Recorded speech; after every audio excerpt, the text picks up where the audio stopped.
Hi, I'm Jerry Eisenhart, a very proud graduate of Murrow College and Washington State University. I had transferred from Wenatchee Valley. I had been a math and physics major, and I had an electronics background in my life. My senior year, I was made student manager of COMJOUR. I was inducted into Alpha Epsilon Rho, the broadcast honorary, and the Sigma Delta Chi, the journalistic honorary. I wrote for the Evergreen. My routine, I had a beat. I did the hospital and I did City Hall. And so I came to Chelan, Washington as a newsman and a reporter, and I did the hospital and I did City Hall, and I still do those things today.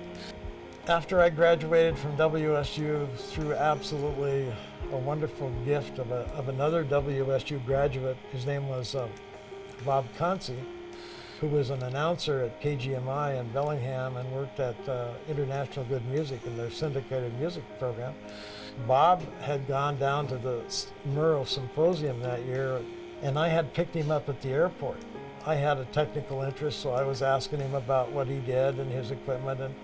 And a couple of weeks later, I got a call from Lee Facto, who was the president of that company, and Lee said, "Bob Concy says I should interview you." And I went up to Bellingham, and they offered me this job as a field engineer going around the United States installing automation in broadcast stations. I made it a point to go to dinner with the general manager, to go to lunch with the chief engineer, to go to coffee with the sales manager. So by the time I quit that job, I had a bag full of knowledge and friends. And I left and I went back to Wenatchee. The owner of the radio station in Chelan stopped by, introduced himself, and asked me to come to Chelan and talk to him. And I went up, I met with him, and he said, "How would you like to come to Chelan?" I said, "Well, that would be fun. What do you have in mind?" He said, "I'd like to sell you my radio station." And he said, "I believe you're the perfect young man to take this station over and run it, and I'll make it work for you." And he did.